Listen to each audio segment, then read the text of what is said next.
You're knowing what you're wanting. It changes. Eternally evolving. You're enjoying the evolution of your desire. You like that feeling of a fresh new awareness, a new desire coming into your consciousness, that feeling of adventure and wonder, and delight with a new idea? Yes? Not so much? If the new idea or desire breathes life into you, then we suspect that you have reconnected with your inner knowing. But if the new desire tortures you a little, antagonizes you, if when you have a desire that isn't fulfilled, you feel uncomfortable in its not yet manifestation, then you still have not remembered that you are leading edge creators and that you will never get it done, that there will always be a fresh new desire. When you realize that you are leading edge creators and that the new desire that is born within you is literally what summons life to you, then you no longer feel frustration about what is not yet manifested. Instead, you feel appreciation for the life-giving desire that still summons through you. But we understand how, when you have not consciously addressed the subject of resistance within your own vibration, how new desires could sometimes not feel so good. Because when you really want something and you cannot for the life of you figure out how to bring it about, if you've got something that is plaguing you, something that you would dearly love to get rid of and just cannot seem to rid yourself of, we understand how you might be out of balance with the idea of desire, so much so that you might even begin to condemn it, begin to say that desire is inappropriate, which is odd since the entire universe is based upon this attraction-based effect where desire is born and it has the summoning capability that literally summon life force forward, which keeps us all moving forward. It is so much more comfortable when you get in sync with the laws of the universe. It doesn't work too well when you jump off the cliff determined to defy gravity. And it doesn't work too well when you go against the stream or flow of source. That's what resistance is. Resistance is not going with the flow of your own well-being. Most clear statement we've ever made. Resistance is not going with the flow of your own natural well-being. Well-being flows. And when you're in alignment with it, you feel wonderful. And when you're not in alignment with it, you don't feel so good. So anger is you not going with the flow of well-being. Frustration is you not going with the flow of well-being. Fear is you not going with the flow of well-being. So you say, well, how can I stand in this condition, knowing what I know and observing what I observe, and not feel these negative emotions? And we say, you have to practice. You have to decide that you're going to be in charge of how you vibrate. You're going to be in charge of how you feel. You're not going to be buffeted about like a cork on a raging sea. You're going to practice your vibration so that you can determine how you vibrate, how you flow, how you attract. Through time, as you've been interacting with one another, as you've been responding to the circumstances that surround you, you have developed some vibrational patterns, and many of them serve you. Many of your vibrational patterns are vibrational patterns of positive expectation. We look at those of you who are in this environment, and we notice how magnificently you expect. Your standard of living is superb. You expect life to go well to a certain extent. And what we're wanting to assist you in doing is expecting it to go well in all regards. We want you to get so good at thinking thoughts deliberately, at setting your own tone, that you get to decide what your dominant vibration is about the subjects that are important to you, rather than having let something when you were 3 set the tone and you just keep doing it, or something that mass consciousness is thinking about set the tone. We want you to get so good at choosing what your dominant vibration is that under all conditions you offer it. that's a key word that we are offering you here, dominant vibration. Because you all have dominant vibrations relative to major subjects in your experience. And some of your dominant vibrations are serving you, and some of your dominant vibrations are not serving you. For example, when you think about the subject of dollars or financial abundance, do you feel adventurous and eager and unlimited? Or do you feel worried and uncertain and limited? You know. Some of you may say, well, I feel some of all of that. And we say, yes, you do, but you know which is dominant. You can tell which way that leans, you know. When you think about your major relationship, the most significant relationship, the one that you think about the most or the one you interact with the most, does that relationship feel fun and life-giving? Or does it feel like struggle and hard work? You know. When you think about your physical body, does it feel flexible and strong and sure-footed? Or do you feel tentative and uncertain? You know. Relative to every subject that you ponder, and especially those major subjects, you have little by little by little by little by little developed vibrational patterns. You could call them beliefs. We don't want to give them too much weight.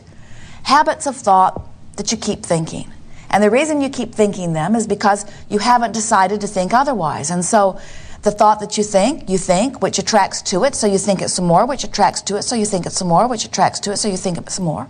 In other words, when you have an expectation, you've got a dominant thought going on, and law of attraction is going to deliver that to you again and again and again. And you say, the reason that I believe this is because it is true.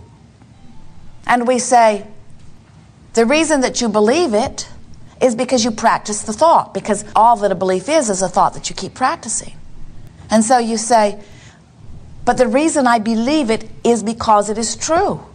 And we say, but why is it true? It is because you think it. It's because somewhere you got the thought, you held the thought, you let it become dominant in your vibration, law of attraction responded to that vibration and made it evidential in your experience. And so you say, it's true. And what we are wanting you to come to realize is you can make well-being true, or you can make not well-being true. Cancer is true. It's just not usually wanted. Violence is true.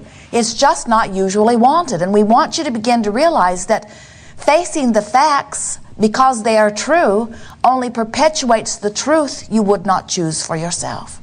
So when you begin to think about the dominant thoughts that you have, and more importantly, you begin to think about choosing thoughts that you want to make dominant, we have a process for you that will work if you will work it. And we call it the process of virtual reality. You've played this game under other titles. We've called it creative visualization. We've called it using your imagination. Virtual reality is a game where, like a director of a movie, you set the scene. You know what you want your audience to feel, and so you set them up for it. You make it winter or you make it summer. You put it in the mountains or you put it on the ocean or you put it on the beach. You put it outdoors or you put it indoors. You make it daytime, you make it nighttime. In other words, you set the scene. It has one intent only, and that is the intent of your practicing a vibration with the singular purpose of making it a dominant vibration. Sometimes people will use visualization to try to fix something that is broken. And we want you to use virtual reality for one reason only, to make the vibration that you choose dominant. Let's say that your nation is really worried about something. And it's hard for you not to give it thought because when you turn on the television, it is there. You hear others talking about it. Your teachers are talking about it in the classrooms of your children. People are having discussions about it all around you. But when you think about it, you know it's not a thought you want to make dominant within you because you feel fear when it crosses your mind, or anger, or frustration, or worry. So you say, okay, I will choose another thought and make it dominant. The feeling is I need to deactivate the thought that already is dominant. But the trouble with that is when you decide that you're going to deactivate a thought, you don't deactivate it, you activate it. When you say, I'm not going to think about that, you're thinking about that you're not going to think about. Even when you say, I don't want to be sick, I'm going to think about wellness. When you approach the subject of your physical body, when your dominant thought about it has been sickness, even though you try to do a virtual reality about wellness, you usually activate the thought of illness because that's the dominant thought relative to that subject. You see how it works? So there's a temptation when you apply these processes to say, oh, Abraham is giving me a process where I can fix this thing that's broken, and all it does is activate the thing that's broken. So without meaning to, you just practice making the dominant thought that isn't serving you remain dominant. This process of virtual reality will change that for you if you will understand this one very important thing. The process of virtual reality is where you practice your dominant thought. It's where you practice the thought that you want to be dominant until it is dominant. Virtual reality is a place where you practice the thought that you want to be dominant and make it dominant. Virtual reality is the place where you practice the thought that you want to be dominant and you make it dominant. And the reason that we're repeating this into the ridiculous is because at first you're not going to want to do that. Even Esther, as she's been practicing this for a few weeks now, finds herself sometimes right in the middle of a delicious virtual reality, and all of a sudden she realizes she's trying to reform someone, either herself or someone else. In other words, she'll be going along swimmingly, doing very, very well, and then she'll stumble into something, and without even meaning to, she'll activate something that is broken, so to speak. So, virtual reality really works best if it's short. Get in, feel good, get out. Get in, feel good, get out. So, you set the scene. What time of year is it? What time of day is it? Where is it? Outside, inside? You get to choose. There is no right and wrong in that. What you're reaching for are good feeling moments. You know those moments when your heart is just singing so strong and you just think, I wish I could stay here forever? Does that usually happen to you when you're outdoors or indoors? If it's more often outdoors, then pick a scene that's outside. If it's more often indoors, then pick a scene that's indoors. Esther, quite often in her virtual reality, she's walking into a new place that is very beautiful, and often it's indoors. Sometimes she finds herself discovering a magnificent vista, and that moment of exhilaration is there. That's what you're reaching for. So you set the place and the time of year and the time of day, and then you talk to yourself about how it smells and looks and feels. You're sort of bringing yourself along little by little into this higher, higher, better, better, good, good feeling place. And then you decide who else is with you. Sometimes in the beginning, it's better to be alone, but not always. You get to decide that. Who else is there? And what's their mood? And of course, you get to choose it. So don't bring someone who's in a bad mood and then work them into a good mood. Bring good mood people. And then exchange a few words and off you go. Now what will happen is, as you do this for 30 seconds, you set a tone in your vibration. Does it immediately become your dominant tone or your dominant vibration? No. But it begins to dilute what is.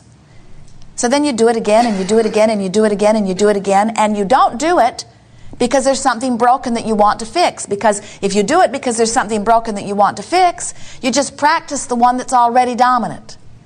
This is only to feel good, only to feel good. And with a few weeks of dabbling at this, you will readjust what is dominant within your vibration. You see, the creative process is 3 steps. The first step is you have to identify what is wanted, and you can't help but do that. Preferences are born within you all day, every day. Contrast helps you to conclude. When you know what you don't want, what you do want shoots out of you like a rocket. Whenever you know what you do not want, clarity about what you do want comes forth in very vivid terms. So step 1 is happening all over the place. Step 2 is not your work. Source energy will answer. Step 2 is the answering of what is being asked, and that is not your work. Step 3 is your work. You must be in the receiving mode. You must be a vibrational match. You must be vibrationally equivalent. You must not be vibrationally different. You must not be vibrationally resistant. You must be vibrationally harmonious with that which you are asking for.